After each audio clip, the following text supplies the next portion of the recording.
Up in the Catskill Mountains of New York State, Edward R. Hewitt and his friend Dick Hunt are getting ready for a day on the Neversink River.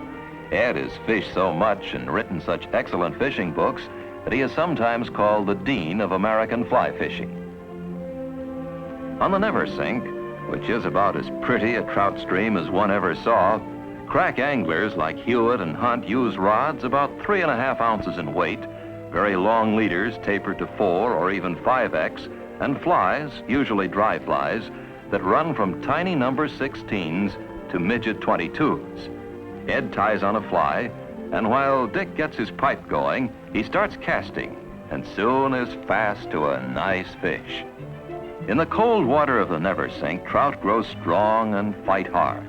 Look at the bend in that rod. When playing a fish, Ed turns his rod over, bringing the reel on top. This way, he puts the strain of casting on one side of his rod, the strain of fighting a fish on the other side. And so his rod always remains straight and never takes on a bend, or as fishermen call it, a set. There are native brook trout and also stocked brown and rainbow trout in the Neversink River. The white-edged fins tell us that this is an eastern brook trout or square-tail. Ed puts all the fish he catches back into the stream to be caught another day.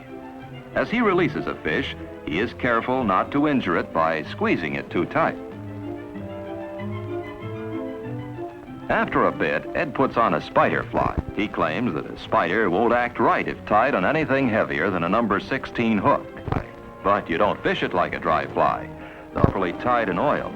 For riding high in the water, a spider probably looks to the trout like some large insect skimming just above the surface of the river.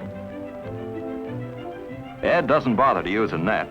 He handles even a beautiful big brown trout like this one with just his bare hands.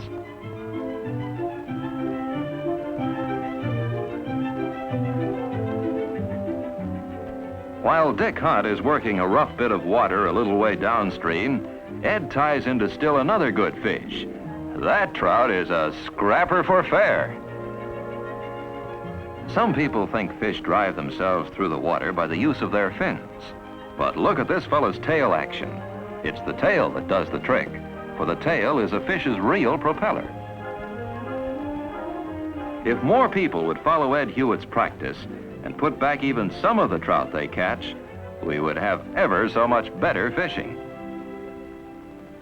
During the noon hour, George Branche, author of The Dry Fly in Fast Water, arrived. Before going fishing, he sat and talked for a while with Dick Hunt. Ed didn't even bother to come in for lunch. Look at that strike.